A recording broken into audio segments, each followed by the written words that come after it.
All There you right. go. Okay. So now if you go to YouTube, is it up? No, there's nothing there. Before, it had a little red around the insignia that said live. Hang on, no, Yeah. there we go. Yep, you're good. It's okay. We're there.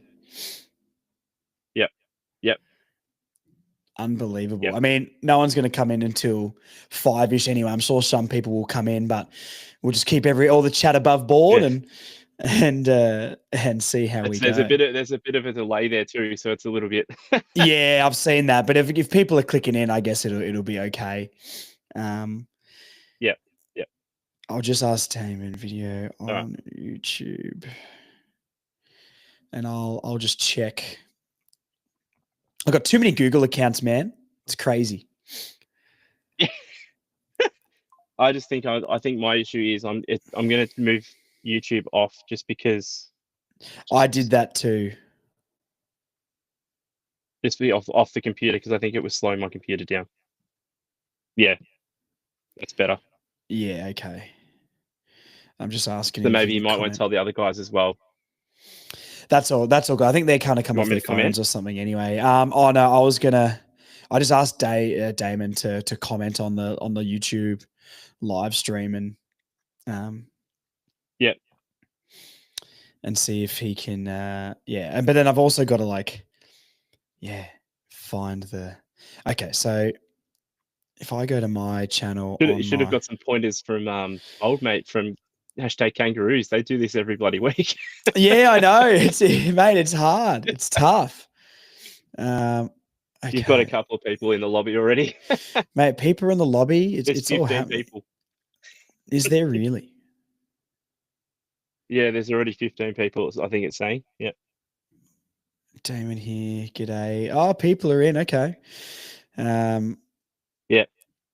All right. So anyway, anyone listening right now, we're testing out some technical issues. So hang in there and we'll get into some North chat soon. James is our first guest. He's friendly, so don't be scared. Don't ask me any questions. I know nothing. Unreal. Oh, okay, so I can see this is my first time live streaming, guys. Like I put up on the Instagram, I'm going to figure this out as we go. So if everyone can be friendly and support me, that would be nice. So we've got 13 people watching, and hopefully it's all popping up on YouTube. I'll copy all this and we can get these posts out and see how we go. Copy the link. I've even pre-made little things to post on the Instagram, which is incredibly exciting. 18 people in now. Jeez, this is big time. Oh, here we go. We're getting keen. Like I said, I've got at least 5 that are going to be giving me grief in the chat. So looking forward to that. That's fine. The only thing I haven't figured out, and look, this is all part of doing it live, is how do I change the thumbnail on the video? But hey, it's it is what it is. It is what it is. 16 people, 18 people watching. If you can hear us okay, and there are 18 people watching this, put some comments in the chat here so I can read them and make sure we're all clicking, everyone can hear okay. If there's any problems, please let me know. A test run for me as well. James is just along for the ride. Really just caught in the crossfire here between me and the recording program. So if you guys can hear us okay, please put in the chat. I don't know if there's a slight delay, but we'll figure all that sort of stuff out. We've got a few guests lined up, and then I'll put the link out after we've gone through those guys, and anyone else who wants to join who's still hanging around can jump on, and we can see how it goes. Unreal. Let me do some. It looks Instagram. like the comments are connected to Riverside. Yes, yeah, Riverside, but it should be showing up on. It's showing up on YouTube too. Yep, sounds good. Luke says, "Traveling well, Josh." Thank you, my friend. That means a lot to me. I got a thumbs up here from another Josh. Sounds like a good bloke. This live show is the beginning of your preseason for our huge year next year. Yeah, I love it. You know what? And I can show this on the stream too, Jake. So hang on. Let me put your comment up here. Look at that. Look how professional this stuff looks. Unbelievable. All right.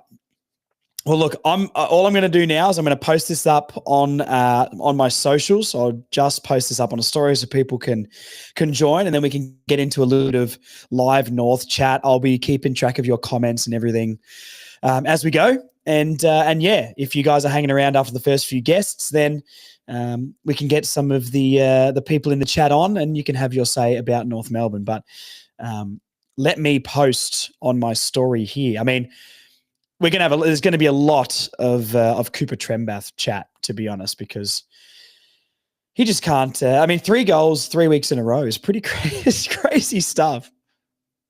Oh dear. Averaging 3 goals as a start to your AFL career is huge. I know. After the first set of 3 goals, we're thinking, oh, look, it's probably a crazy expectation for him to do that again. And then one more time, we're like, wow, this guy's the second coming of Wayne Carey. And then 3 weeks in a row, I can't really believe what I'm seeing. It's I can't think of any other forward for North Melbourne that's come out like this. Nick Larkey was goalless in his first game. So was Ben Brown, I believe. So yes, it's yeah. Oh dear. No, I love him, mate. And look, even listening to a couple of like hashtag Kangaroos and some of the other pods as well. I know Jesse on there was shouting out calling him Wayne Carey. Well, no, he was shouting out that the interview that I did with him after he got drafted was great, and it was an awesome chat with him. And look, he's further north's first. We discovered him. That's kind of what I'm gonna try and claim. To be honest, I'll put a few more of these comments. Mark Trembath Gun, love that. God. All right, I'm about to post this, and then we're going to get into some North chat. And we will see how we go. Apologies if I look down at all. I'm just communicating with some people to make sure everything is okay. But James, this is really going to be your segment because this is the fan cams and that sort of stuff. So we'll give it a couple of minutes. I said we're going to kick off at 5. And if we jump the gun, I feel like people are going to be grumpy. And I don't want people to be grumpy. But tell me off the top of your head, best debut, before Cooper Trembath. Is it Shees, or what comes to your head? What's a debut you remember? Yeah, it's Shees. I remember a couple. I remember Nick Larkey's and how it looked like and the crap he copped because he didn't do anything, and everyone's like, "Oh, what a failed pick," and rah rah. But yeah, no, it's definitely Sheasel. And now it's Cooper because I think kicking 3 goals on Sam Taylor is phenomenal. No one does that. Yeah, no, absolutely. I mean, if he kicks 3 on Sam Taylor, it kind of just gets easier every single week from here on out, right? Exactly. Then he moves to whoever he played on last week. He didn't look like he was playing on anyone. And then this week he towed up Mark Keane pretty well, I think. So yeah. Did it against the best defender in the league, then did it against the top team in the league. I think we might have just found the greatest forward of all time. And I there's no doubt in my mind that Brady hit him in the Eastern League. Like, you reckon? I reckon for sure. What I've heard is that he was overweight preseason. So they told him to go back and work on his fitness. And then he obviously did, and now look at what's happened. He looks phenomenal. So yeah, we've hit him one there. Seeing his size compared to Whitlock too is crazy. Yeah. He doesn't. It's just like build wise, you mean, right? Because Whitlock's still a beanpole. Yeah, there's a big comparison there, and that's going to get into my talking point that I've got for 5 o'clock. So. All right. We're only about a minute away. I'm just going to send a couple of texts out here. I love the comments going on here as well. Wardlaw was great. Wardlaw was great, Jake. That's awesome. Too much to keep up. Look, this is. There's 33 in the chat. I know. Yeah. Well, yeah. This is unbelievable sort of stuff. Thank you, everyone who has joined for the first one. And I got to put this comment up from Shrug. Trembath is greater than an ice bath. Cooper would do his ice baths. I can absolutely guarantee that.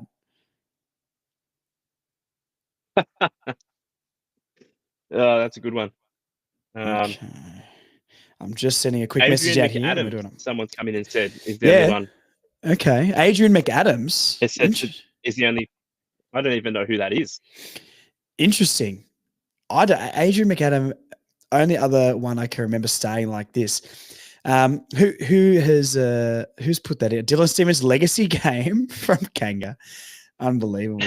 Yeah, he was very good today. He was in everything. Hey, not all of us were on, or not all of us could see the talent early on. But look, I called him early. I was getting bullied all last year for saying I like Dylan Stevens. I think he looks good, and look, he's been pretty good. He's been pretty good. He's not tearing walls down. The one in here for one person in the chat. P. Bowler, who originally wrote the thing about Adrian McAdam. Can you comment again and tell us what year he played? I feel like this is going to be a very deep cut. Yeah. I mean, I only know I didn't start watching it really until the early 2000s. Yeah. I think Jacob Constanti today, I've been flying his flag all season, but he was disappointing. Yeah, missed 4 goals he should have kicked.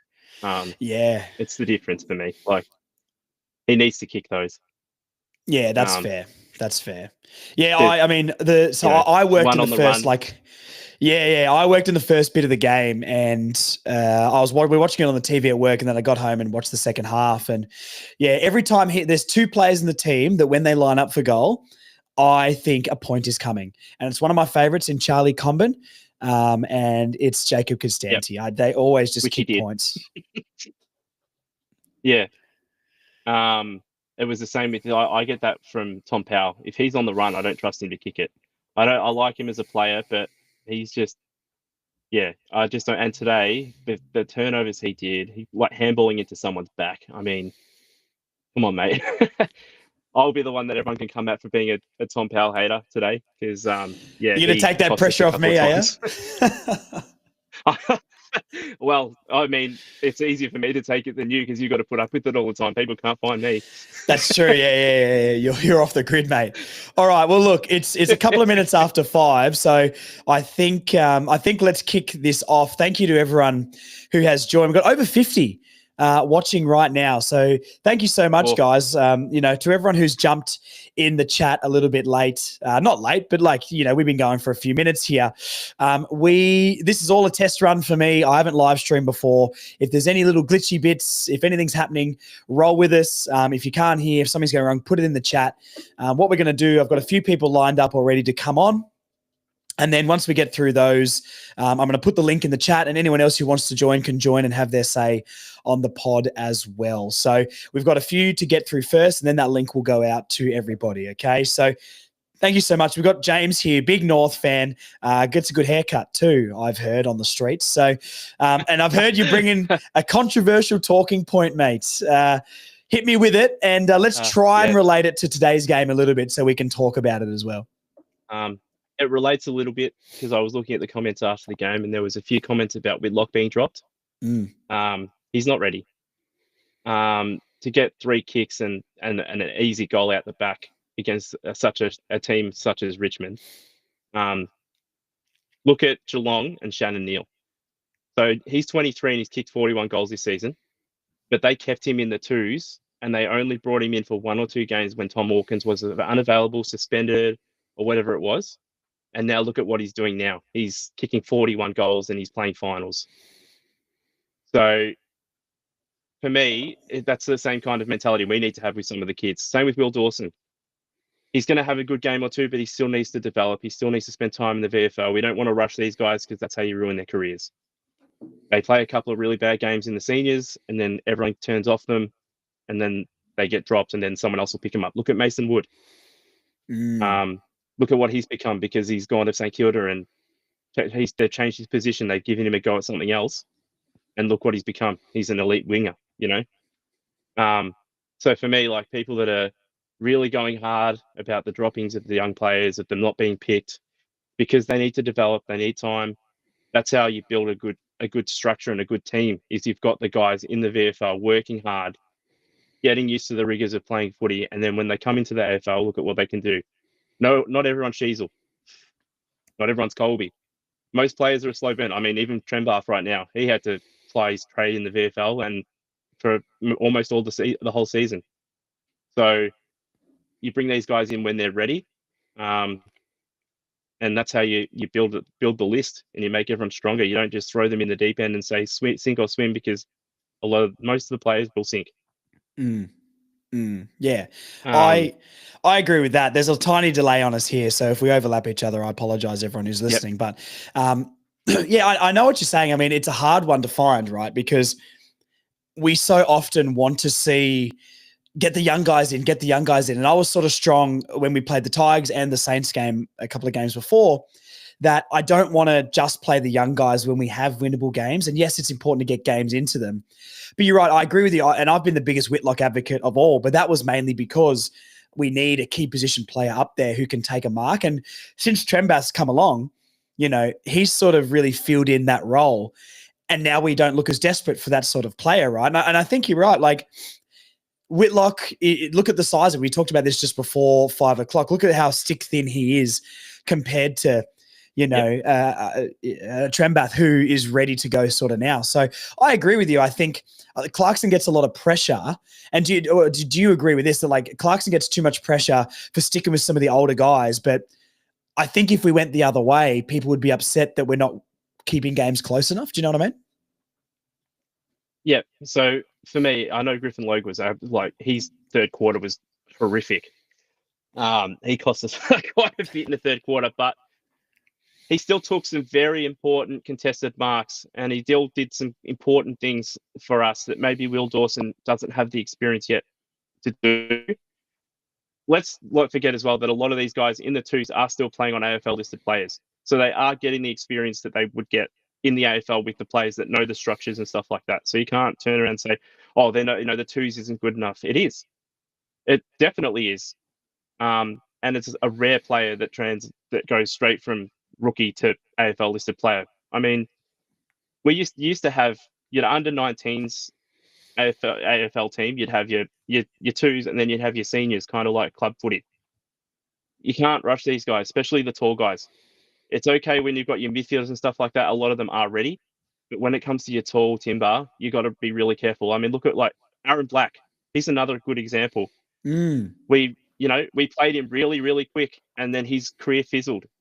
Tarrant could have been the same thing. The only thing that saved him was him moving back, and then he turned out to should have been an All-Australian defender. And it's the same with Comben. Like, these guys, they get it. Like Comben, he's getting so many injuries because he's, bashes himself so much. And we probably put him into the AFL too early because there was pressure there because he was performing in the VFL to play him. And he's still, very injury prone. And these are the kind of things that in the twos, you strengthen your body, you strengthen your ability to contest and things like this. So that's why look at Miller Bergman when he debuted. Literally within the first 5 minutes of playing, he's broken a bone because the kid, he was so small. He had no muscle. And this is why we need to, with people that are like pushing for selections, getting angry about it, you can't, because you ruin careers. And I think Miller Bergman, for example, we had such high hopes on him last season, and now he's done. He's had a couple of injuries, and he's probably going to get delisted. And that's one there that I think got rushed as well. And that's just you can't go back and change that now. But like as a club, as a fan group, this is something we can look at and say, maybe we don't need to put the pressure on so much on Clarkson or on the selection committee or even Brady Rawlings, because so far his mid-season selection of Cooper Trembath looks probably unreal. been the best selection. Yeah. So you can't. It's just something that I think supporters need to really think about and take into consideration. And yeah, that's a good point as well. Today we didn't have Larky or Zerha, and we still kicked 100 points. Like, yep. Well, last week was the same as well. Put up our biggest score of the year. Yeah. The future's extremely bright. We got to stay positive, guys.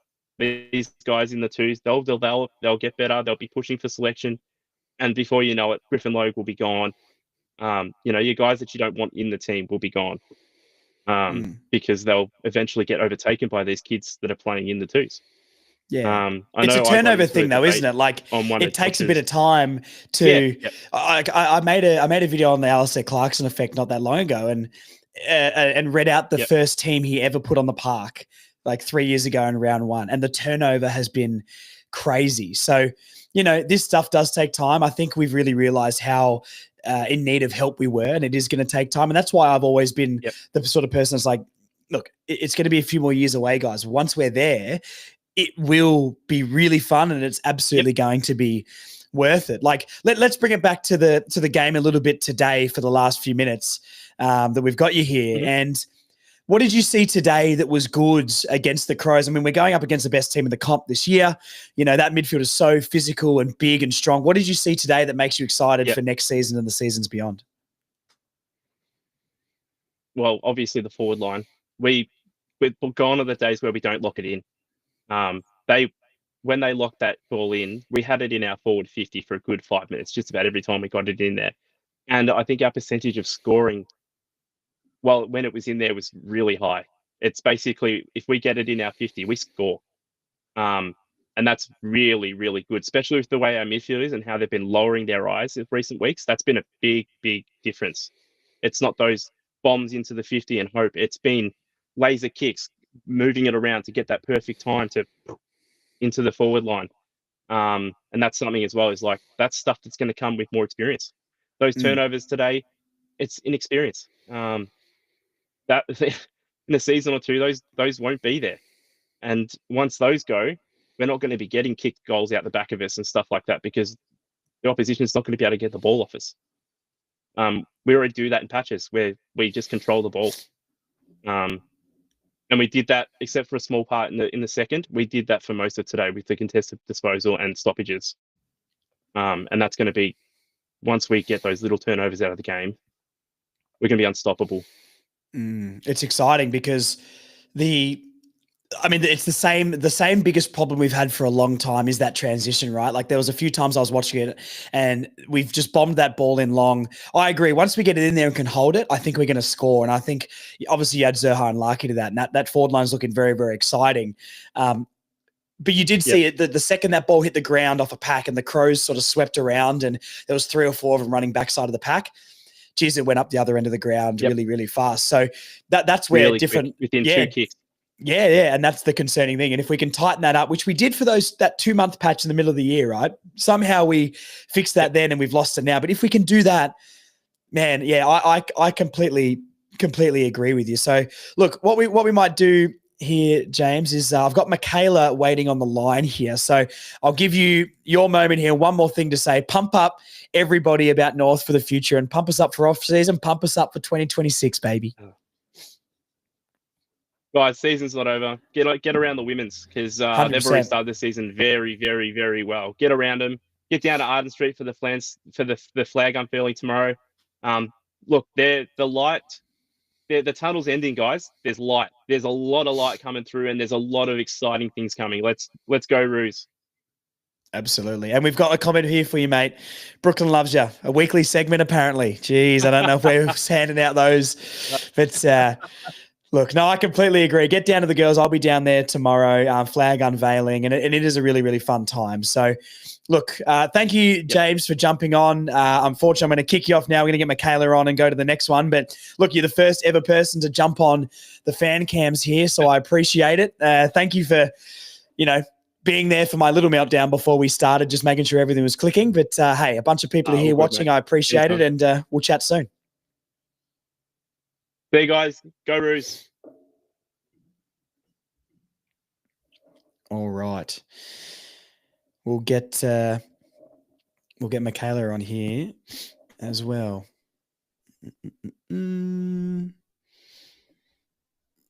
All right. Michaela, can you hear me, or have you got anything muted?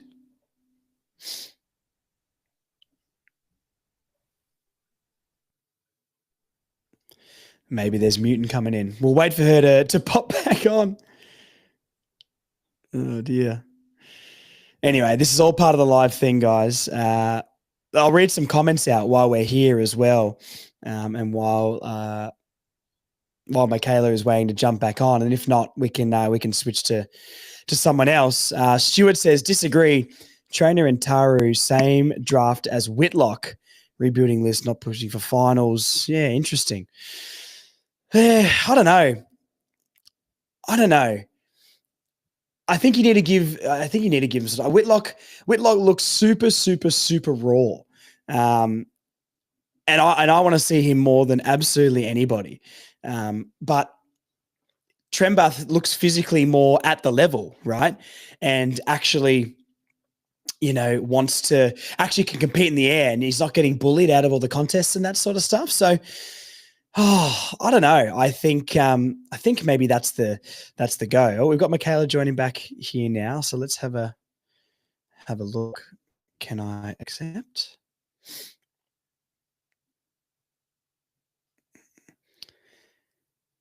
Here we go. Michaela, can you hear me now? Hello. Can you hear me? Oh, I can hear you just. You're a little bit crackly. Okay. I'm in my car, so I'll speak loud. No, that's okay. We've got right? you now. We've got you now. Actually, there's a little bit of a delay on our voices, but we'll be able to figure that out. But I can hear you a little bit more clearly now. So you've just come from the game. Give us your thoughts. What was it like at the ground? We nearly got it at the end. It was one of the most fun. The second half was amazing. I've had a lot of fun games at the footy, but that was unreal. I was there, like, clap. I think we actually got to it at the end. I think it was like 8 minutes maybe into the last. It felt like they were just going to run away with it. But I really think like us getting around the boys really helped. So everyone that was there, good job. Yeah. Unreal. What do you think? Yeah, it's exciting. Like to compete. Look at the games at the end of the season last year, right? We got absolutely destroyed, and the fact that we've turned it on and played some really good footy. I mean, we kicked 100 points. It's unreal. Yeah. Like the last games, we just gave up in those last two. So it's like, I think it's really exciting that we had a game that realistically didn't mean too much for our season, but we've come up against the best team in the comp. They're getting ready for finals. They needed to win to lock in top spot as well.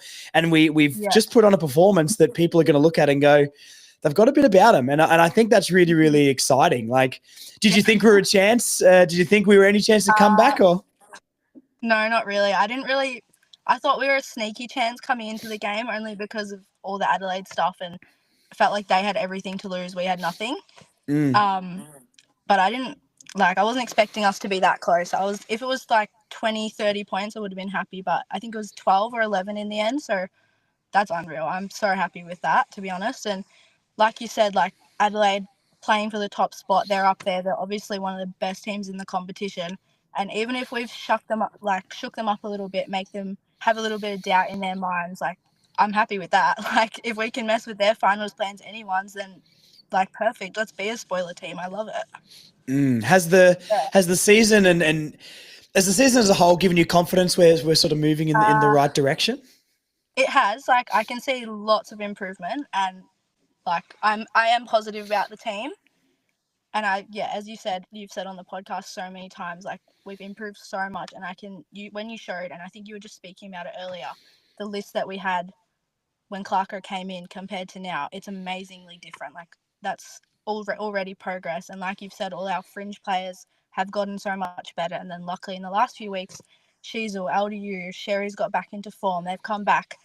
I'm just hesitant to say we've sort of hit that next step only because our blowouts are still not good enough. Like there's still, in my opinion, there's still been too many. We obviously had the Good Friday game, horrible. And then I think a lot of us, fortunately, but we've forgotten about the Sydney game. That was pretty bad. I feel like we sort of forget about that one. That was horrible day. And then obviously Hawthorn, there was another one. Can't even remember the other one. I've removed it from my memory. That's probably for the best. But we've definitely improved. But the next step is obviously win more games and completely get rid of those blowouts. I don't want to lose by more than 30, 40 points max next year. Yeah. I mean, that's a big bar to set. But yeah, you're right. I mean, look, I think when you think about back to the year before, we lost so many games by 60 plus points, and to only have I'd say three beltings this year. That's more than halved what we got last year. So it's maybe not the progress that we're hoping for, I guess, but we're moving in the right direction. Did you see anything else from being in the ground today? Because I couldn't make it. Anything else to point out, or what did you see? What did you like? Give us a name that's not Trembath, because we love him. That's exactly who I was going to bring up. But one more thing, like, I don't want to be negative, and I love all the players. I noticed one thing today, which was with Griffin Logue, and I know he's not anyone's favourite player at the moment, and obviously he needs to be better, but I did notice one thing which got on my nerves a little bit. I don't remember which quarter it was, don't remember the exact moment, but whoever it was, someone from Adelaide's kicking it inside 50, and might have been Chom or Pink, they had their man, say, 30 out from goal. And then Logue, as you said, he looks like he goes in and out of concentration. It's kind of, he was standing in the middle of two Adelaide forwards, still don't know who it was, can't remember the moment. And Geordie Payne's there, sort of in the middle, telling him, get on this guy. And he sort of blew Geordie a little bit.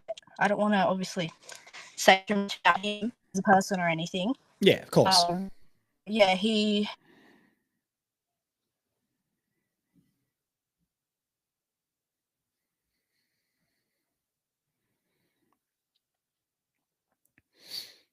Oh, you may have frozen up there a little bit. I don't know if you can still hear me.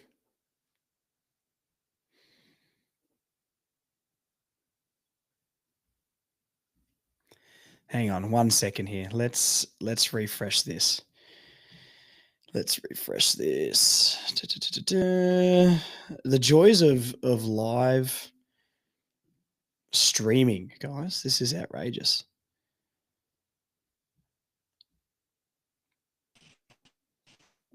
Can you hear me? We've got you back. We've got three of you in there on the chat. No, it's all good now. Oh. Sorry, it's all glitched out, but we're back again, so don't stress. Okay. Thanks. I don't know what happened, but the point I was getting to was basically whoever he was in the middle of, whoever Geordie was telling him to get to, he didn't, and they ended up scoring. But my point was basically, for someone we got into the club, and everyone's already made this point, for someone who should be a leader realistically in our back line, it was just not good enough.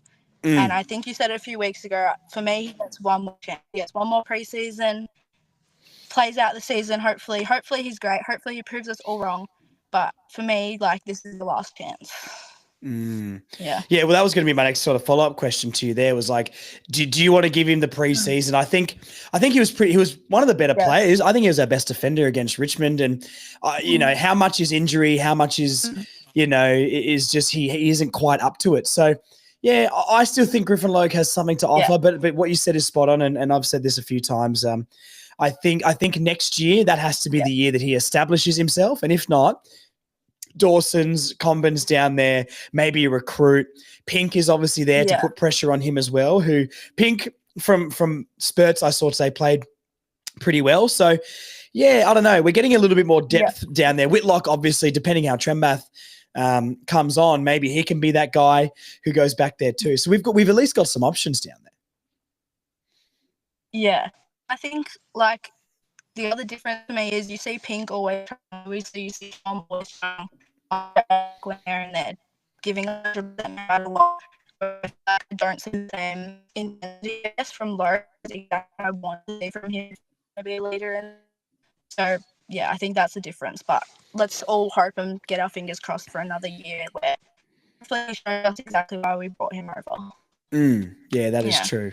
Well, look, let's hope. Let's hope that he can get something going. And look, it's exciting. I think if Logue can come on, I think that's a massive, major key to our defense in the future. He's only 26 years old ish, maybe 27. So if he can be the player that we've seen like before, we can be a good and we need experience in there as well. So I think that's super important. So look, what we'll do, Michaela, I'll give you the platform here. I'll give you the floor. We'll go to, we've got one more person on the line here after you, but thank you for jumping on and spending some time. Second ever guest after James on the live stream. I mean, this is a momentous occasion, and I'm still a bit scared that this is all falling apart. But hey, look, I'll give you the floor. Take 30 seconds, speak to the fans, and pump them up before we say goodbye.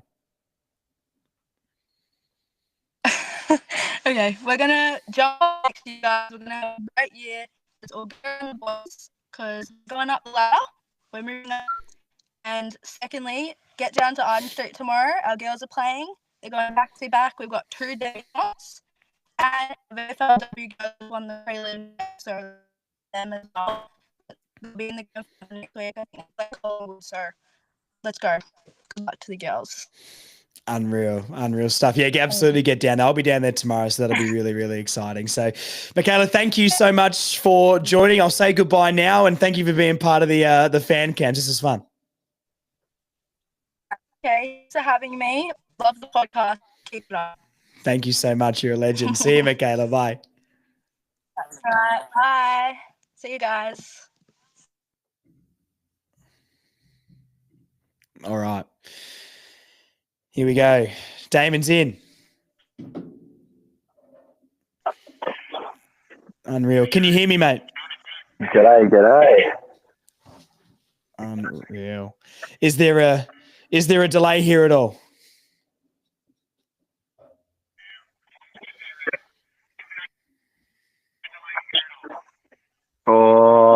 Don't think so.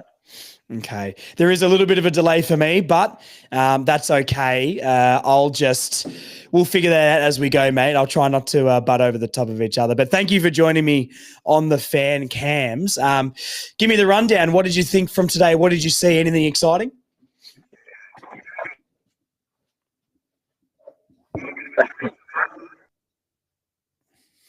Oh, no, he's gone. Oh, no, he's gone.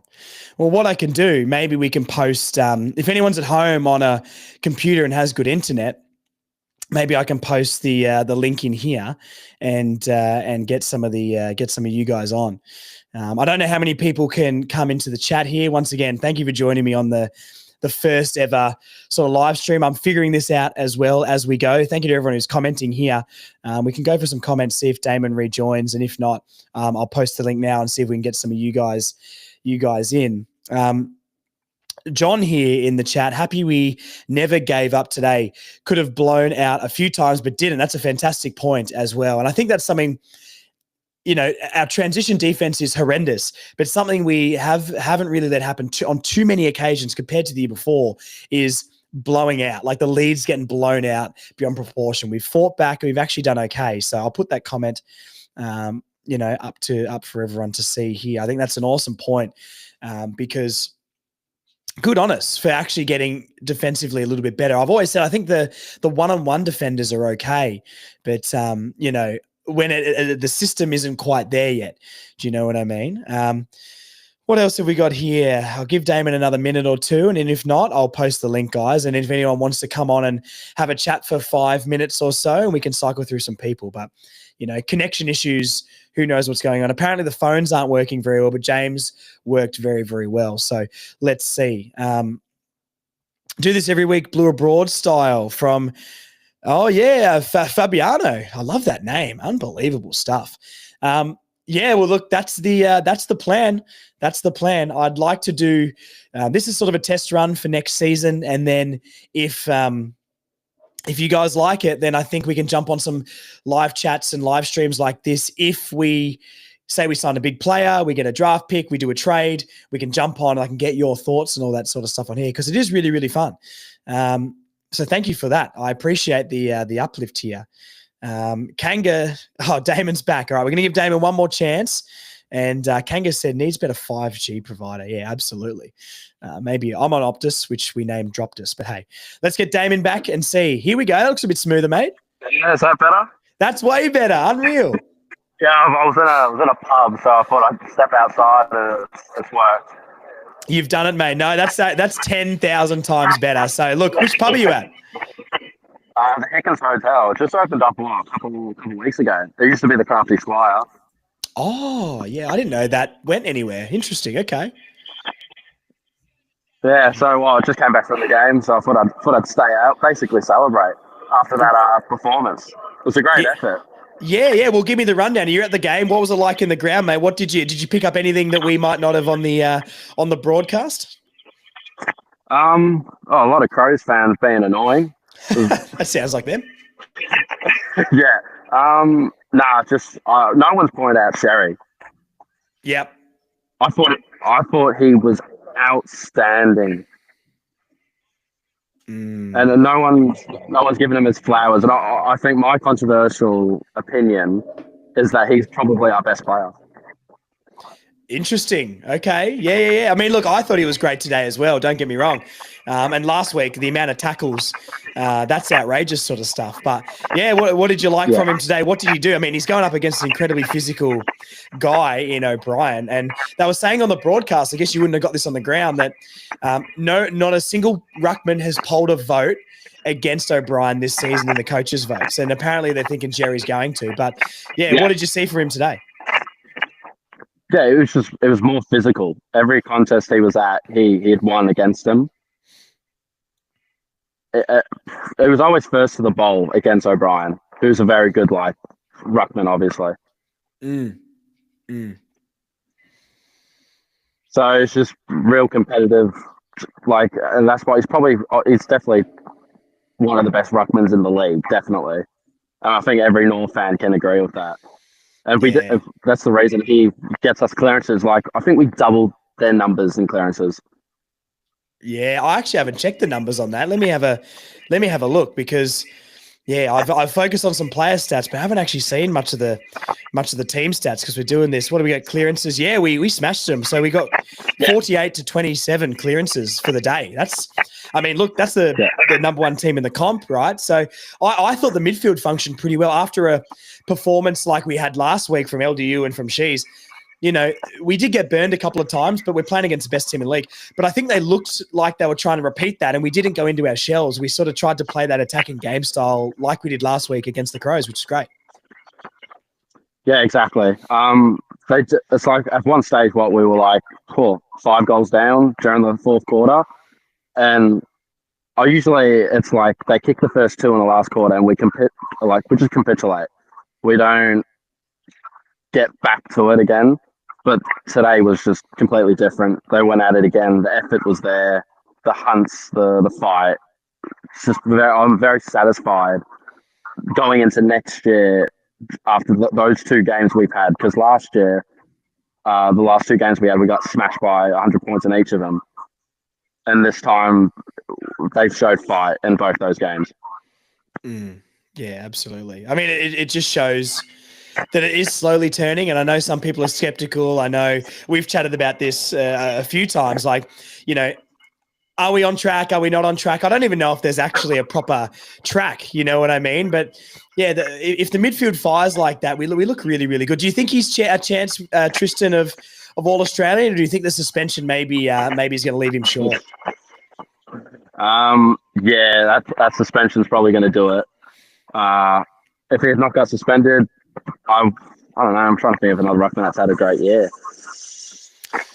Yeah, I mean, Gawn's been pretty solid. Gawn's always pretty solid, but I don't know if he gets a lot of legacy votes, I think. I mean, obviously we know Sherry was robbed last year of the All-Australian. He was better than Gawn. Gawn's had a good year, so I'll give him his flowers. But you're right, who else in the league? I mean, everyone listening, put in the chat, is there a ruckman that's better than Sherry at the moment? I'm just going to point out here quickly, Fabio, if you're Fabiano, sorry, if you're listening, you are in the lobby. I'll get to you very, very soon, mate. We're going to give Damien a little bit more time here, but just stay in the lobby if you can, and we'll get you on in a second, mate. But De Koning started well. Rowan Marshall's always solid, but it's probably like an O'Brien or a Meek. Do you think?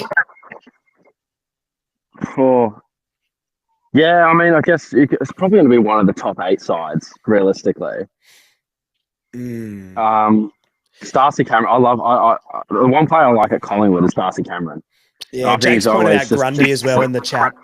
Oh, yes, true. I forgot about Grundy, Grundy's had a massive second half of the season. Yeah. But yeah, it's definitely tough. But yeah, Grundy, you know what, since he said Grundy, I'm like, yeah, Grundy. Yeah, that's probably fair. I mean, look at us being all biased for the not thinking about the interstate clubs or anything like that. I'd love to see him make an All-Australian. But he's 26, mate. He's all these other guys we're talking about are pushing 30 basically. So he's got plenty of years of just bullying people to come, which is very, very exciting. No, I love him as a ruckman. Do you want him to do a bit more around the ground? Do you reckon? That's one criticism I would probably have of him. And it's not necessarily a criticism because he makes up for maybe his lack of presence around the ground. He makes up for that with his tackling, his midfield work. He's basically a fourth midfielder. So it's not a criticism, but would you like to see him add a bit of forward craft or a bit of that dump kick on the wing and he can mark that ball out of defense if we've got no more options? Yeah. Yeah, definitely the marking it, like just clunking it out of a contested like ball or like just gets kicked down the line, and you want him to like clunk those, especially in important moments in games, and definitely give it to someone that's probably a lot cleaner with it. Yeah, I mean, that's if you can take that mark, I guess that's where like Foss or Daniel or O'Sullivan and McKercher, those guys can like run past him and try and push that ball forward. But I mean, attacking wise, our midfield looks pretty good. So, if we can capitalize on that and actually defend the ground a little bit more, that I'm locking in Jerry for an All-Australian next year anyway. I think he's fantastic. What did you think about Curtis getting snubbed from the 22 under 22? I think also McKercher might be even a bigger snub. I think McKercher's been unbelievable. That's rubbish. Mate, we've had conversations about Harley Reid not being as good as McKercher every single time. Yeah. And, of course, Reid gets in just because it's Reid at the end of the day. It's the name, isn't it? Hype factor, isn't it? Yeah. Like, yeah. Curtis not getting in is like, I don't understand who makes these decisions. No. Because you watch Polkers today, and this is what he does. Did you get 3 or 4 today? How many did you get in the end? Oh shit, that's a good question. Let me just check. 3 goals, 1. It's either 4. 3 goals, 1. Yeah. But just his marking, oh god, his marking was excellent. He's such a good. He's getting better at that. I've realised he just keeps clunking them.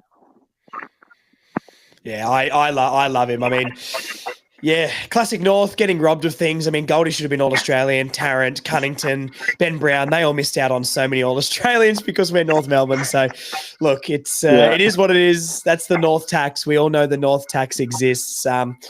But look, anything else lastly before we might move on to the next caller? But thank you for joining me. And look, I have seen him around the barbershop as well a few times. So Damon's a good bloke. Yeah. But anything else to say to the fans before you get off?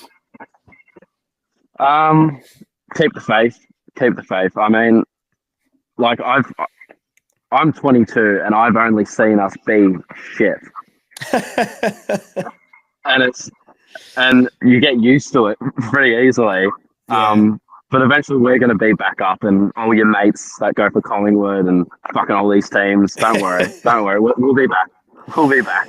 Yeah, we'll get it. We'll get it, mate. Well, look, thank you for jumping on. Thank you for being one of the first on the fan cams and getting through my my technical issues before. You're a legend, mate. And we'll see you again soon. Easy, mate. Go the Roos. Go Roos. That's what we like to hear. All right, Fabiano, let's see if we can get you on here. Here we go. Here we go. You're on, mate. All right. Can you hear me?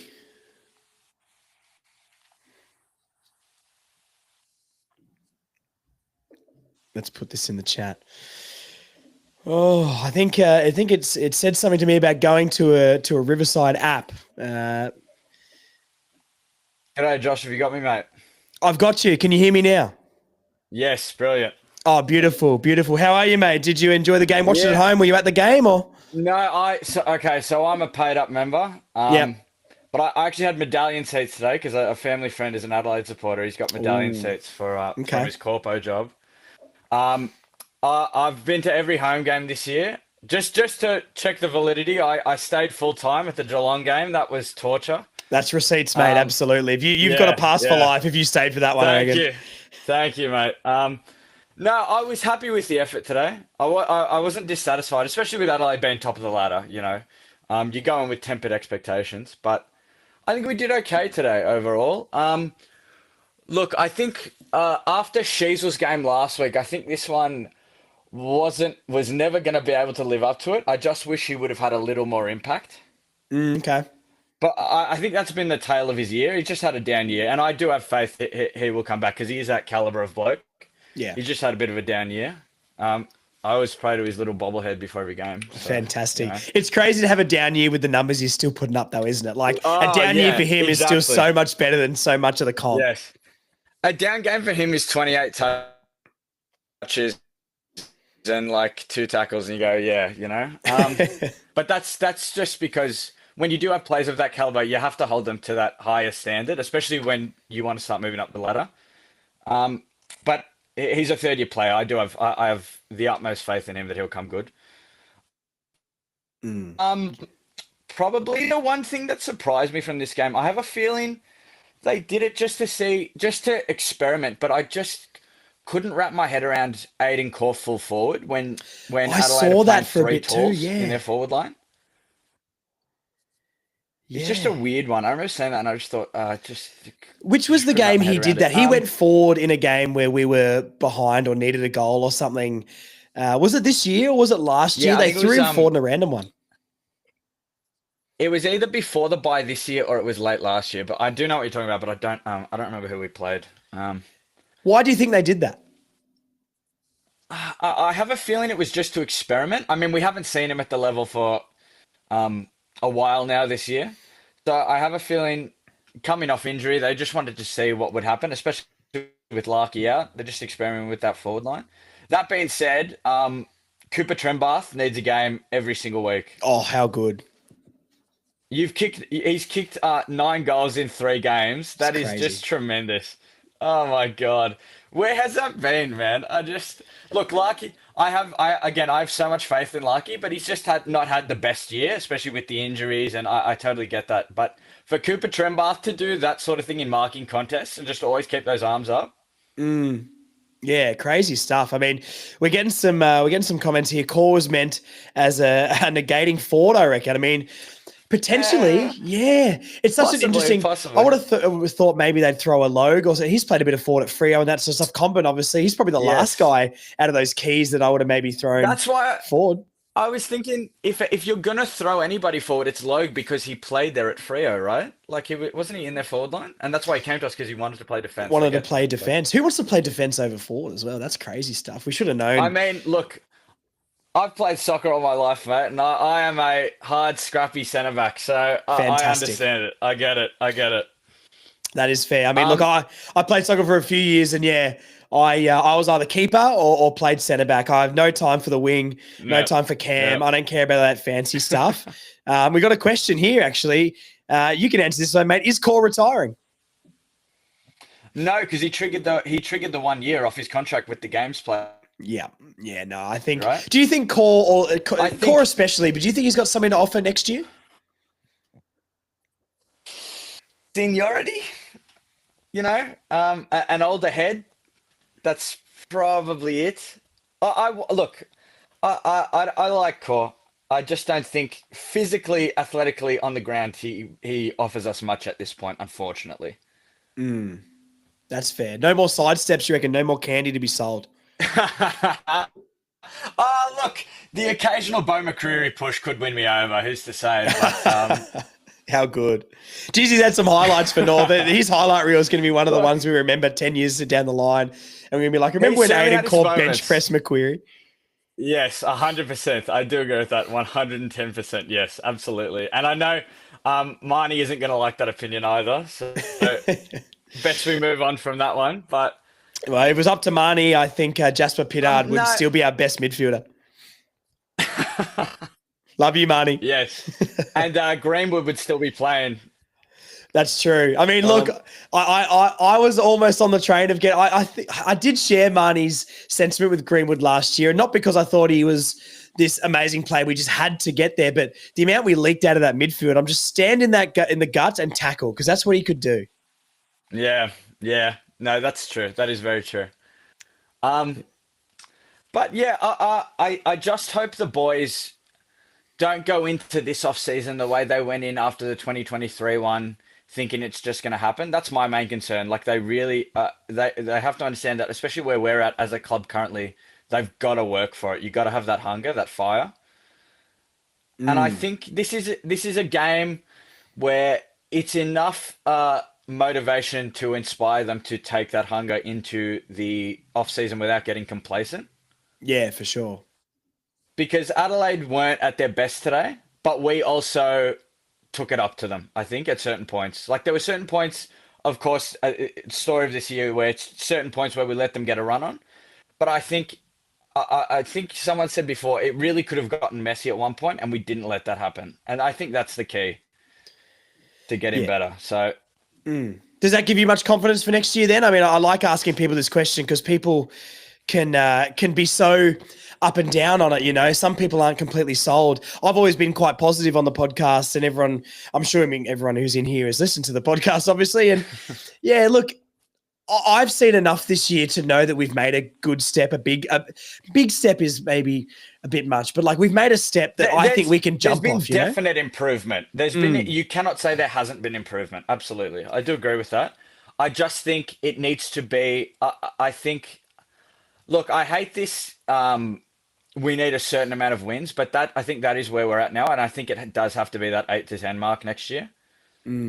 I think when Kane Corns was saying it 2 years ago, I think that's pretty unreasonable. Like we were never going to get 8 to 10 wins in Clarko's first year. It just doesn't happen. We're not that chance. club. No. I think people, my mate, I have my membership with a good mate of mine who's also a North supporter, and he, at the start of the year before the Bulldogs game, we were walking in, and he thought we were a genuine chance for finals. And I try to be a little more tempered in my expectations. So I said, look, mate, as good as it would be, I just don't think we're that club at the minute.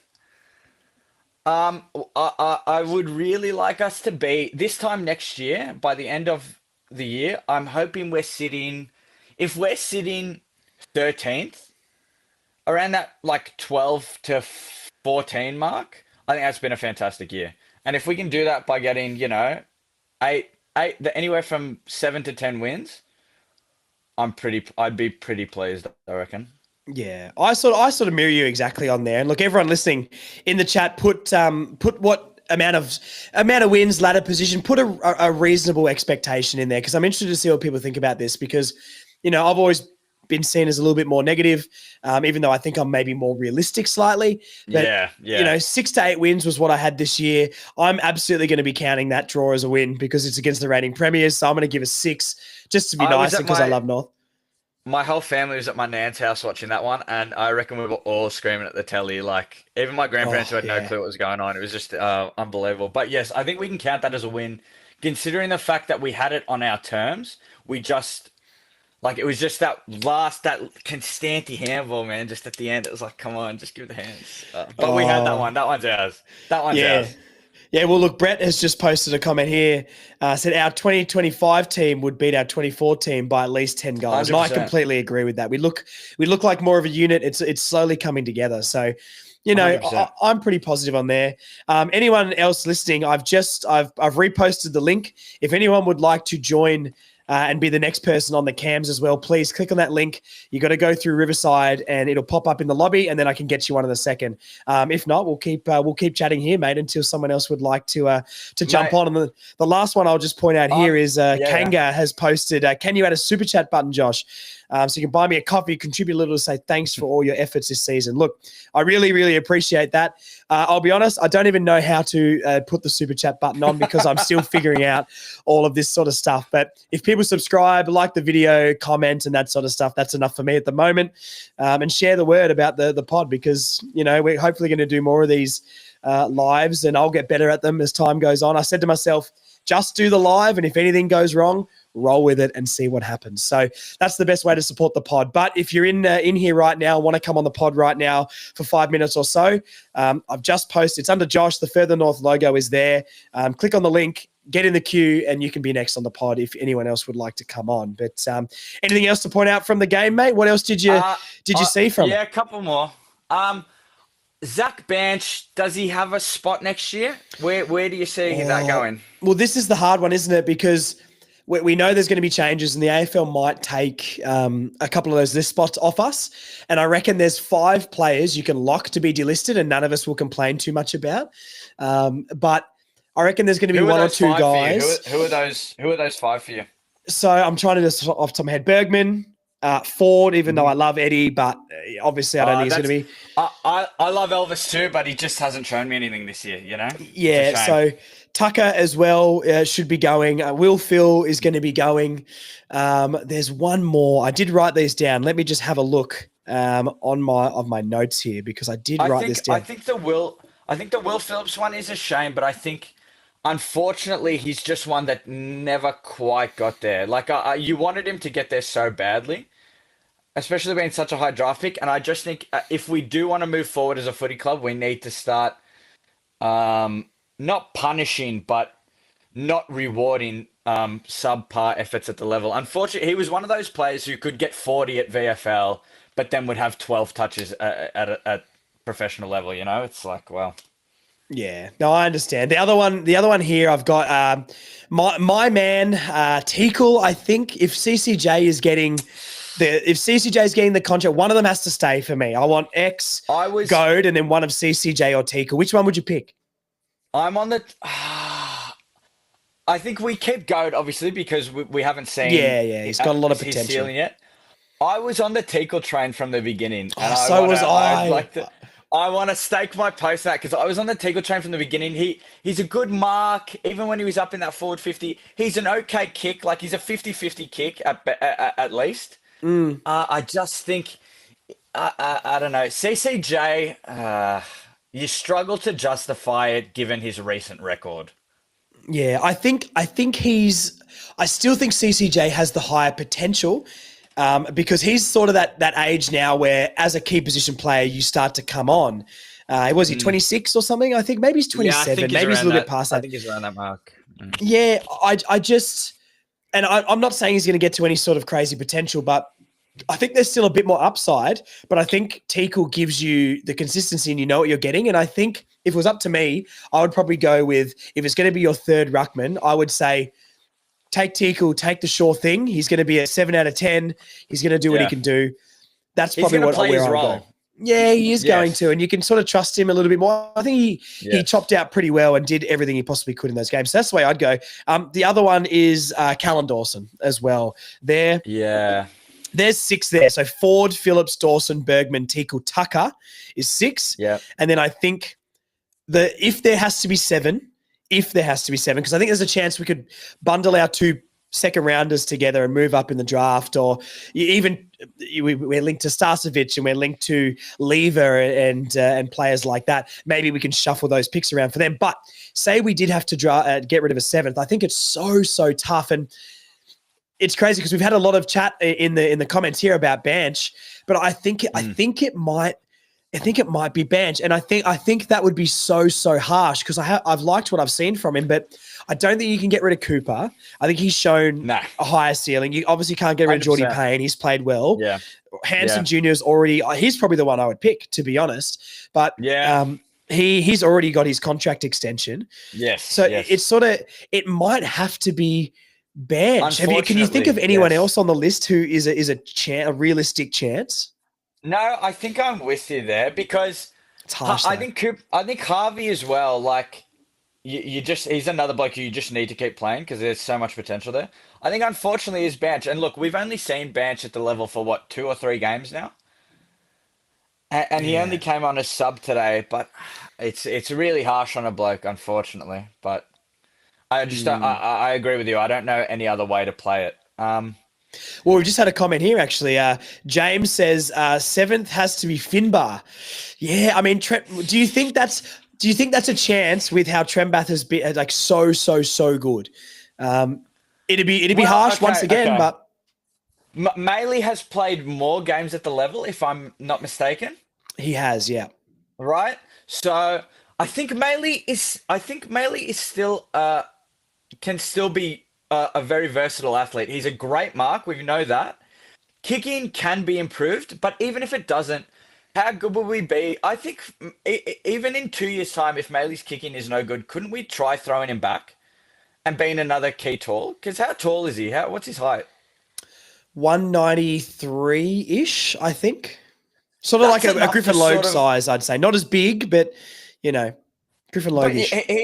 but he's also nimble, Maley. You know what I mean? Like there's still assets there you can pull out of It him. could almost be like a Majak thing where he doesn't have the forward craft, but athletically and his marking ability is fantastic. So potentially, I think you keep him on the list. I mean, we've had a couple of other comments here. In trade, Bailey Scott is absolutely something I would look at. Does he have trade value is the question I would be asking. That's the one thing. You would think surely someone, even if it's a West Coast or a Richmond, West Coast, someone would see something in him. And even us, like, do we really, he's had so many good years. Is it too early to just write him off like that? To cull him after 1 year, One, and don't get me wrong, the year has been shocking. The year has been shocking.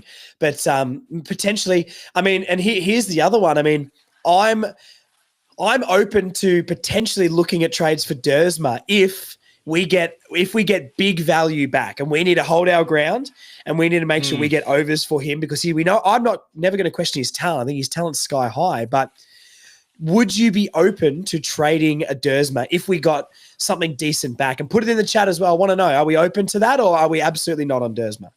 I think you said it in the last pod, mate. It might have been either the preview for this or the review for Richmond, but you said we need to stop getting bullied in that room. And I think Dersma is a player that has currency, and I don't know if his future will be with us long term. And so I think you can get a lot of value for Dersma. But look, I think the especially contracts now run on potential, basically. And I think he still shows potential. I just don't know if he has a spot in this side. Or, I mean, even if he wants to be here, I want players who want to bleed for these colours. You know what I mean? Yeah, your Larkies and that sort of stuff. Yeah, I understand he hasn't a spot in the side, and that can be frustrating for a bloke. I totally get that. But if you don't want to bleed for this, especially with where we're at now, if you don't want to bleed for this, then you can go. I would have no problem trading him as long as you're right. We got the proper compensation for doing so. Yeah, because we've got the player, we've got the player with the talent, and we've got the leverage. So, yeah, it's interesting. I don't want to. But for a Dersma, I don't want like a second round draft pick at pick 70 and some Adelaide, some Gold Coast Academy player who's never touched the ball. You know what I mean? I want proper compensation. For sure. We've had a comment here. I'm going to put this up on the screen. An interesting one from Jake. 3-way trade. Ryan to the Saints, Windhager to us, Phillips, and second round pick to the Eagles. Interesting. Right. Okay. I don't know how I feel about the Windhager one. To be honest, I haven't watched too much Saints this year. I was at the game the other day. That one that broke my heart. We could have had that. And I was with my mate. That one broke me. I think in 2 years people will see. I think we will be further advanced in the Saints just because of our list versus theirs. But I don't know. I just feel like Windhager would be another B grader who drops off the. I don't think we would be the club to turn him around and make him like a superstar. Do you know what I mean? We're not that club. I know what you mean. I was talking to a Saints fan yesterday at the barbershop. Someone did comment here as well. Where do I get a good haircut? Hang on, I'll put this up on the. I'll put this up on the screen. Here we go. It's from Brett. Brett, you know where to get a good haircut, mate. Black and brown in Mitcham. Come and see me. Down in Mitcham, mate. That's right. Out in the sticks, out in the east. I was talking to a Saints fan at the shop yesterday, and he was so high on Windhager. He's like, we can't lose him. He's 22. He's a very defensive-minded midfielder, strong tackler. I could see it because true. I think we need depth, right? Say Phillips is going. We know Phillips is going. Who is that then with the midfielders that play every single week? Who is the one in the twos who's going to push any of these guys? Who pushes a Powell to be better?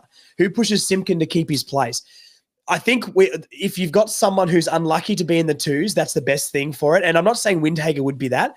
I think he could maybe – I think we need more rotation through the guts. So like Powell and Simpkin have clearly been a lot better when they're not in the centre bounces. Simpkin, I think, can be okay, but Powell to me, and I've been on this with Powell for a long time, he's better around the ground. So if Parker goes in a couple of years or move him more forward, you can move Windhager into the Parker role and you can shift Powell out around the ground more where he's better.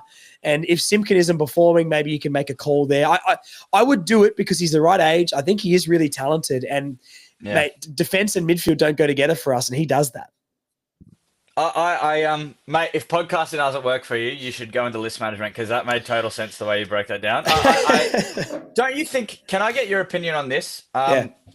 Don't you think Simpkin played his best game for the year last week when he was sort of forward of centre near that forward 50 arc? I thought he was great there. Yeah, I thought it was great as well. I think him on the wing, him and Powell sort of rotating through the wing. Dylan Stevens had a great game today and has been up and down, but I think he's had a really good season for us compared to what we thought he would be. Net positive, Dylan Stevens has been good this year. He's worked his way into it, and he's had patches.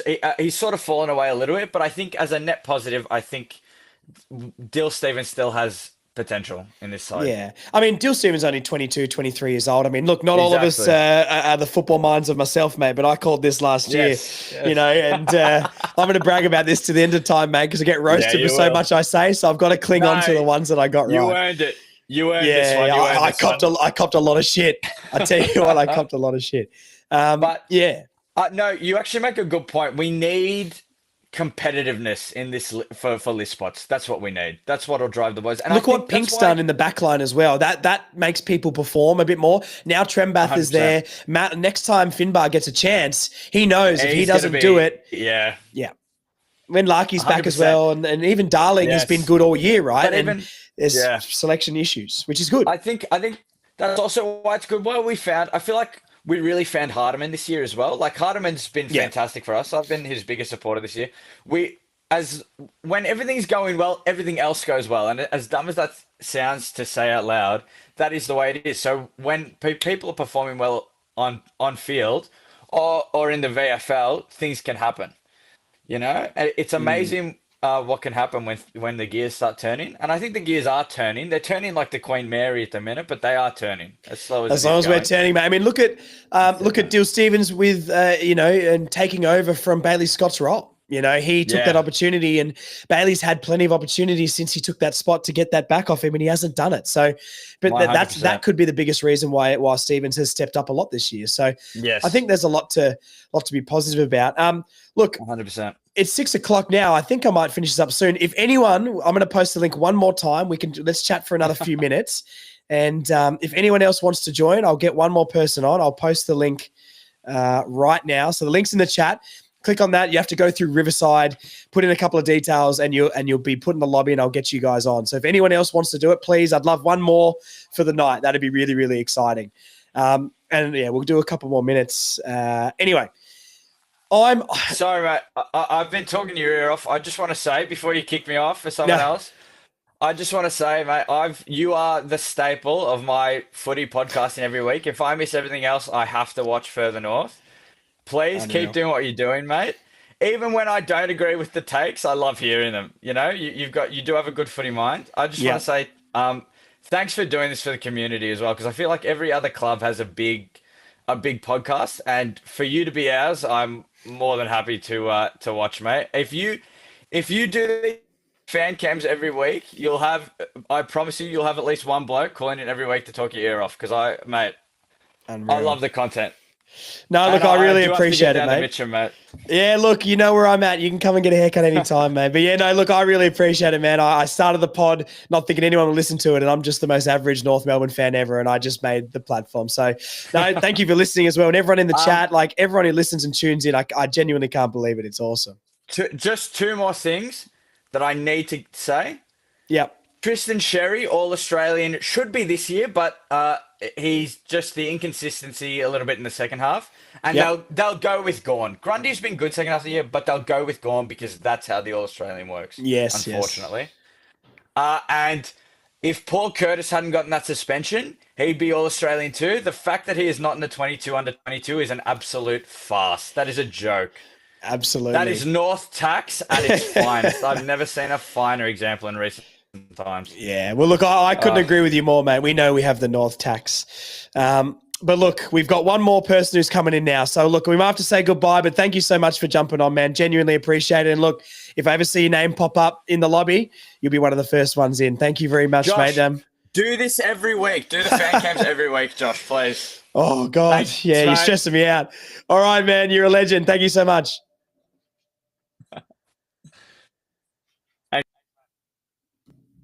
All right. I knew there was a familiar name around here. Look who's joined the party. Hi. What's going on, Marnie? Can't do a fan cam without me. I miss you. Look. I won't lie to you. My heart skipped a beat when I saw Marnie was in the chat, and just like old times, Marnie. Here we are. Look, what a way to end the fan cams for my first attempt. I tell you what, I was a bit stressed before. My YouTube channel wasn't linking, but here we are. People have tuned in. There's people commenting. This is all right. Kudos to you, Josh, for doing God's work tonight. I have lost my voice, but I mean, it wouldn't have been Amani Cohen combined with a close North Melbourne finish. Absolutely. If I didn't lose my voice. Unreal. Give me the rundown for the game, Marnie. Did you think we were going to get it? I actually almost passed out when Jack Darling kicked that goal in the last quarter. I'm not going to lie. There were badges flying. The place started to rock a little bit. To think that we lost a game on the back of a stand rule 50-meter penalty. I am going to be that person. I actually am going to be that person because I never complain. This is what we love about you, Marnie. It's great. I'm going to be that person. Now, look, it's one of those things like 12 months ago, we finished the season, we bowed out by 124 points to Hawthorn. The week before that, we lost by 96 points to the Bulldogs. And the week before that, in what was our grand final, we fell to the West Coast. They let them kick 3 goals in 90 seconds and let them steamroll us. So not only have we gone 1-1 in the last 2 games this year, our grand final, quote unquote, last week against Richmond, to be able to win that, where we are now compared to 12 months ago is like chalk and cheese. That was awesome. Yeah. Then this is the thing. I was talking to someone today about some of the media and like the journalists Damien Barrett, right, a few weeks ago said North haven't improved at all. And I find it very strange that someone who gets paid to analyze football as their job can say that on such a massive platform because, I mean, the win total obviously is better anyway, so that's just not a fact at all. But if you watch and the point you made there is perfect, and we said this a little bit earlier too, was, you know, we got done by 220 points over 2 games the last 2 rounds last year. And, you know, now we've got a big win too. We didn't scrape by Richmond. We put them to the sword and we just showed we're miles better than them and we are well ahead of them in the rebuild. And we've come up against the best team in the league this year and we've held our own. A couple of goals. I mean, geez, I think we've massively improved. I've been saying this a lot this year. You know that. We've talked about this so much, and I was always a bit of the negative guy, and I feel like I've swapped to the positive guy, but it's genuinely because I feel like I've seen a change. And even though it's not maybe as big as we wanted the change to be, I think that gives us an awesome platform to make more of a jump of what we thought this year, maybe next year. Yeah, and I would say today is probably the first 4-quarter performance just about for the season. Maybe bar the Melbourne game, but I feel like the Melbourne game in round 2 is probably the outlier for us this season. And I mean, hindsight's a wonderful thing. We all thought in round 2, holy shit, we've turned a corner. Like, we're never losing again. We would never go early on that, Marnie. What are you talking about? No, never. You and I never. Especially not you, yeah. You still have PTSD from round 14 against Collingwood last year and me in halftime. Anyway, let's not bring that up. I'm not over it yet. Too soon. Let me grieve. I think besides that game in round 2, like this is probably the best, most well-rounded performance we've had all season. We've either faded late in games or we've struggled to start, but we were with them the entire way. And I love that we just looked at that 5-goal margin 6 or 7 minutes into the last quarter and thought, fuck it, we're just going to roll the dice. And to see us take, we knew we had them at the clearance because we dominated the clearance all game. And going into the game, we knew that we were a better clearance side than them. They haven't been great clearance-wise all season. So, yeah. I don't know. It's been... it's another roller coaster year, isn't it? Like, it's all over as well. And that's the weird thing. We're done and we're packing up. We're not watching North Melbourne play, the men's team anyway, play a game of football until bloody March next year. So we got through a whole nother season, Marnie. I mean, how do we do it? This beard of mine is going to be completely grey, but before we win a flag, I tell you what. But look, there's a lot of Marnie love coming through the chat here as well. You know, it's ask Marnie how she felt when Larky went down. That's a question we've just got. And I'm assuming we mean the St Kilda game, but yeah. Well, it's interesting because I was actually going to ask you, Josh. Our forward line over the last 3 weeks has actually been functioning exceptionally well. Don't tell me you're going to trade Larky, Marnie. No, I'm not going to do that. But the unpredictability of our entry now into forward 50, not a negative way. We lower the eyes a little bit, and 1 minute it's Curtis, 1 minute it's Darling, 1 minute it's Trembath. And I think that there's something there we can work with now. It's the best our forward line has looked for a very long time. This season with the inclusion of Darling anyway. But in the last 3 weeks, Trembath isn't afraid to crash packs and to contest in the air. How do we bring that out of Nick Larkey? Because I actually think that the last 3 weeks, and I honestly think if Bull plays today, we win that game. I think we've probably underestimated his extent as well. I love Nick Larkey, and he's a gem, and not just on field, but off field as well. But we've got to find a way to start bringing that out of him because Trembath's been a revelation over the past 3 weeks in that forward line. Yeah, well, maybe him being able to take those more contested marks takes the pressure off Larky to do that, and Larky can be that. If we need to dump it in, we look for Trembath and send it his way. But if we do have a bit more time with the ball, we can find Larky on the lead. I think Larky's forward 50 craft has been a lot better this year, to be honest. I think his contested work, I've seen a massive improvement, and I fully put that down to Jack Darling being on the list. I think he has been so good. And would we be seeing Trembath right now playing and kicking goals like we would if Darling wasn't in that team as well? And I think Larky is what he is. He's definitely got better at holding his ground. But I almost like that they're opposing sort of forwards as well. And it just means the midfield, when we deliver that ball in, we have to be smart. We have to be like, if we need to dump kick this, we know Trembath is going to lead to more that side of the ground. And if we got more time, look for that ball in front of Larky, because we know he's going to kick a goal 9 times out of 10. But man, I wish we got to see a Larky, Darling, Trembath forward line. That excites me so much. PC down there, Bull down there when he's back, and then throw a Geordie Payne or someone in that. Now you're getting me excited. I tell you what, our forward line, I think we can tick that for this year. It's worked really well. And look, we've scored 100 points 2 weeks in a row. You know, that's when's the last time we did that? You know, that's great. And one thing about the midfield today, and let me know if you think this as well, if you saw this at the game, was it felt like we tried to play the same way that we did last week against a much different opposition. And yes, we got burnt a little bit more because of it, and I think that was always going to happen. But I love that we went out there and tried to play that same way instead of trying to be really defensive against the Crows midfield. Yes, I agree with you. And particularly in that last quarter, like, we knew that we just had to get the clearance game running, and the way we were able to win the ball out of the clearance, the way we were able to execute from the clearance well, rather than just bombing it in long and turning the ball over, was excellent. One thing that I think the more we start to grow in confidence and the more we can back our own game plan in, you do need to have the ability to adjust as different circumstances demand. But we have been such a weak side for so long. The clubs just have our way with us. I think we have to actually have confidence in ourselves and in our game plan, that we don't need to adjust the way we play to beat an Adelaide or to beat a Geelong. Well, Geelong was just a debacle this season, but we don't need to change the way we play to beat these sides. We actually just need to back in our best footy and allow that to be the winning factor. Do you know what I mean? Rather than just having to change our identity week in, week out to beat the opposition. It's something that we saw in the David Noble era. He tried way too hard. He changed the game plan basically on a weekly basis, but the players had no idea what to do.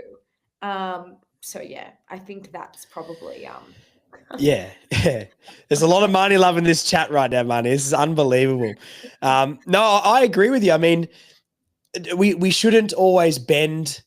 We had this discussion for a podcast. It was months and months and months ago, but do we always bend to cover the opposition, or do we try and play our game style? And I think that's week by week. And I think, but the best team, like Collingwood, don't bend to someone's game plan. You know what I mean? Adelaide don't bend. Like people bend to their game plans, and we've seen our midfield can be super, super dangerous. If we can ever get to that, and like you said before, the unpredictability of the forward line, teams are going to have to bend their defenses to be able to cover that. Hopefully in the next few years, because Trembath actually has a preseason and that sort of stuff. So yeah, it's really, really exciting. It's just that defense, isn't it? And defending the ground. I don't think individually our defenders, say when they're all healthy, when Archer and Elmac and Hardiman and all that stuff is there, I don't think the defense individually has bad players in it. I think we need time and system and maybe one signing or so, but we don't have to go and like reinvent the defense. If the half forwards and that sort of stuff and the midfielders can put more pressure on so it doesn't go from our forward line to our back line in 3 kicks, our offense is pretty much sorted. We just need to defend that ground a little bit more. And do you think, like, we're obviously after Windhager, and we chatted to one of the guys before about this, but do you think he can help that, or Starcevic, if we went and got any of those guys, do you think they help that transition defense and shore us up in that department more? Well, Starcevic is a defender and his body is not fantastic. I think he's quite injury prone and he's heading towards the latter part of his career. While I like the idea of bringing Starcevic in, I don't know if he's necessarily an improvement on what we've got in the back line. I think the biggest problem for us this year is we haven't had Jackson Archer. Yeah, massive. But the other issue is, I know we're going around again with Godard and with George, but in reality, we're putting a lot of pressure and a lot of hope in guys that haven't been able to hit the park consistently with their body. I know we're doing the same thing with Coleman Jones, but I see that as more of a backup plan for Goad. But if, we lost every single small defender before the last sort of 6 rounds of the season. And so we've kind of had to kind of make do with what we've got. Now, Luke McDonald had his best year since 2020. We know what Jackson Archer's capable of. We assume that both of these guys are back and ready to go next year. Starcevic, for me, is a good acquisition. Where he fits in, I'm not sure. I think for me, what I'd be looking for if we're acquiring a defender is we need a tall key defender, because all our key defenders are undersized. Pink is undersized. Griff's undersized, Logue's undersized, Core, if he's there next year, is undersized. Like, these guys are all undersized. We need a really tall player. I think it's going to be Will Dawson, but I would say he's probably got 1 more year left before he can actually really start to properly compete. Yeah, Comben's 200 centimeters as well, I think. And I think he's had a fantastic defensive year. I think one-on-one, he hasn't been getting beaten this year, and that's just from repetition down there. I don't know.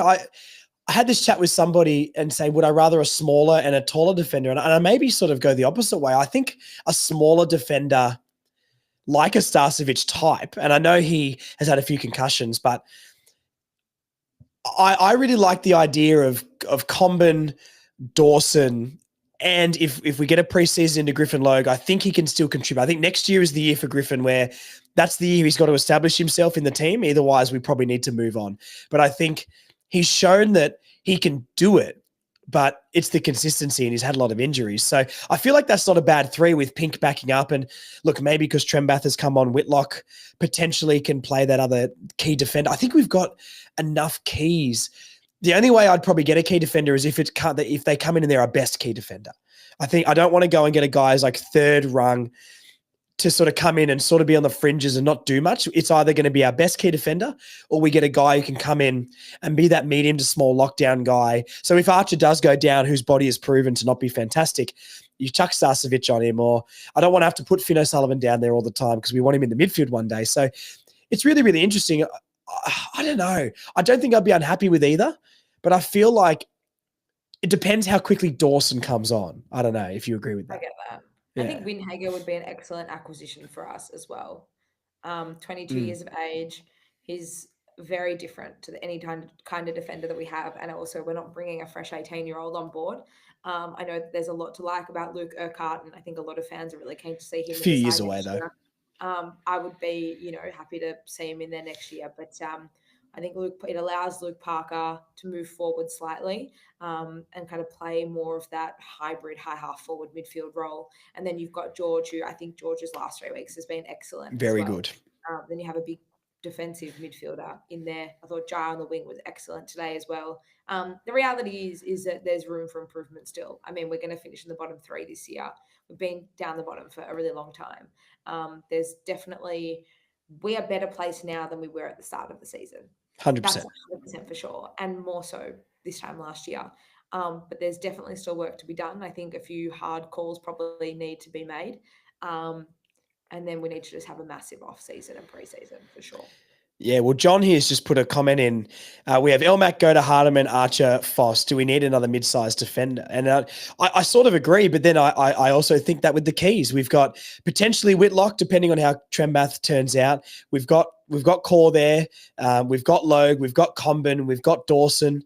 We've got Pink. There's still a lot of numbers. So what you said, Marnie, is totally right. Like maybe we do have to make some harsh calls. I think Callum Dawson probably goes this offseason, unfortunately, but what position would we rather get? I don't know. Someone's just commented Callum Wilkie. I think Wilkie signed with the Saints a couple of days ago for another year or two, I believe. But, would you like a lever or something in there? Or is there another type of player you'd like?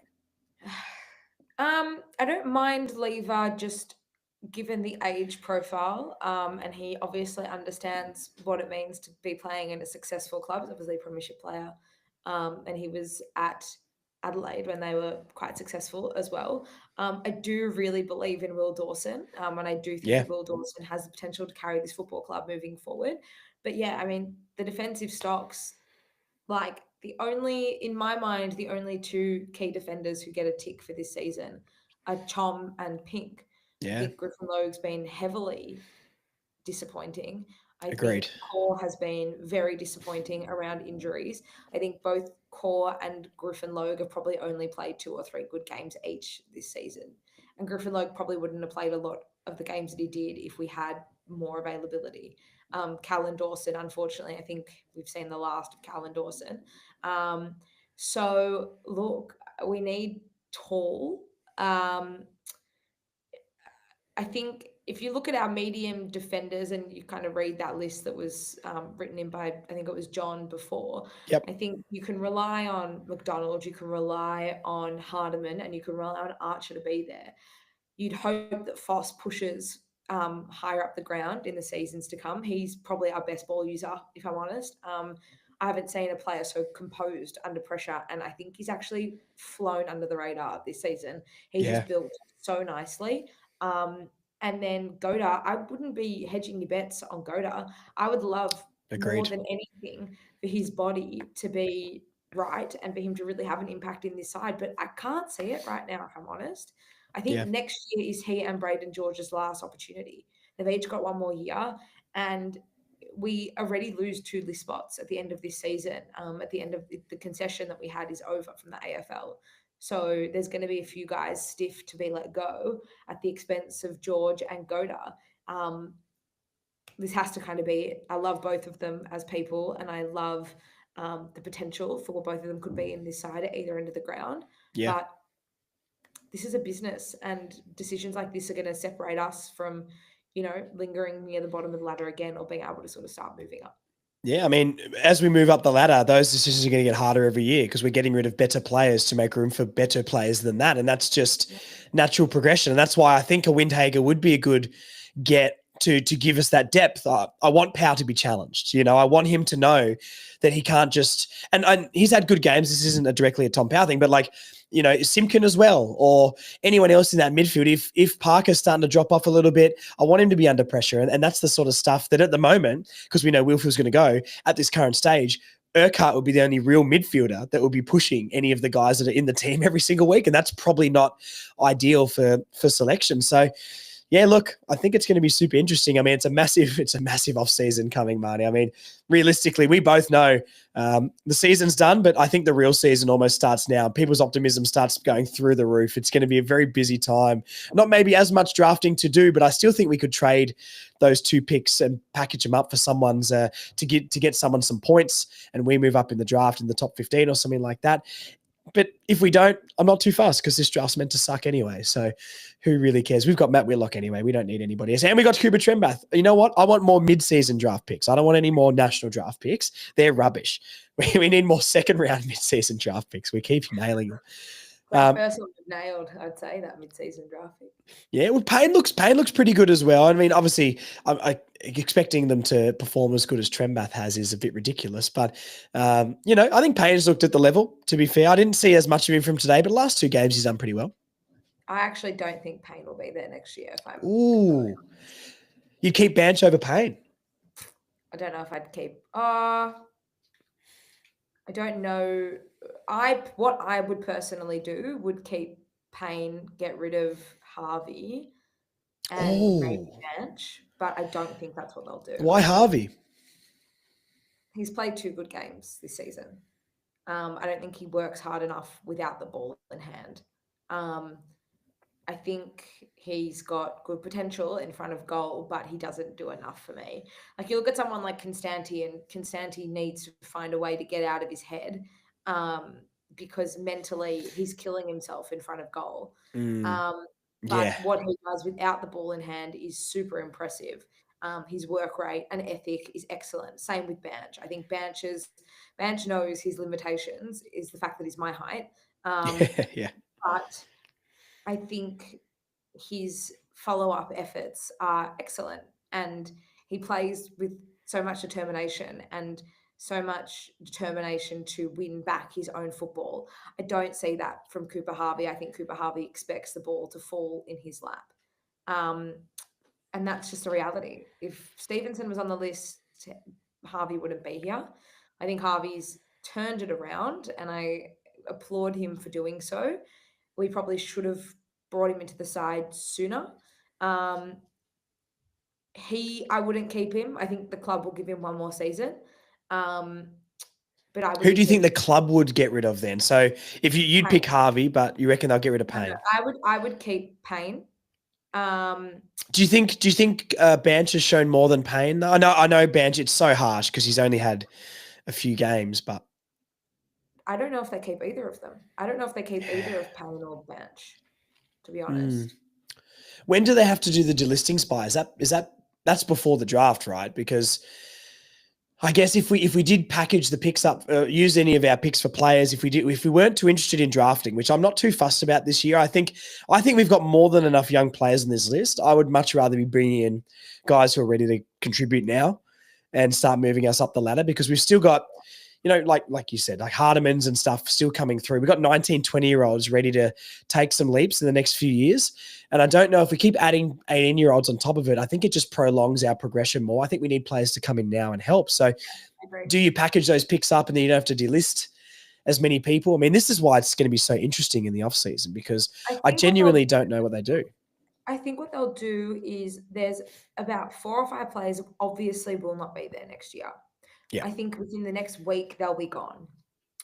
Then I think they'll go through the trade. Then there's going to be a handful of players who will not have a contract for next year. So then I think they'll see what they can do in the trade period and in the draft period. And then those calls will be made at the very end. That's kind of what happened last season. And I think that's the way that we will go this season as well. I'm so interested. There's going to be someone that we're all just spewing that they've delisted, and we're going to be unhappy about it. But I mean, look, once again, it's because we're getting better players through the list, and we're moving up slowly, and that's just going to be part of it. So look, there'll be plenty of that sort of stuff to come. Look, I might, it's 6:30. I've gone half an hour over what I thought I was going to do, Marnie. So you can stay on the chat here, Marnie. And when I stop this, we can talk off air a little bit if you'd like. But look, first of all, thank you to everyone who's tuned in for this. I've never live streamed before. I was a bit nervous, I won't lie. And we got through some technical issues and we've absolutely done it. So thank you to everyone who's tuned in. Please don't be shy to come on the chats more in the future. Hopefully I'll do a bit more of this. I don't know if I'm going to do it every week because I'm a busy boy. I work a lot and I'm a bit tired. But when big stuff goes down, I'm definitely not afraid to jump on a live, after it happens and we can get all the fans' thoughts. I think that would be really, really fun. So thank you for everyone tuning in. You're all legends. There'll be a review podcast coming and all that sort of stuff. I'm going to get back in the lab and start cooking that one up. But thank you, Marnie, for joining. Please stay on the chat and we'll talk in a second. But What a way to end. Marnie joins. It doesn't get much better than that, does it? We gang back together. Yeah, unreal. All right. Thank you guys for tuning in. We're going to end the live here. I'll be back with all the pods and that sort of stuff. And anyone who tuned in, you're a true OG fan. I love you a lot. Thank you guys, and more lives to come. We'll see you next time.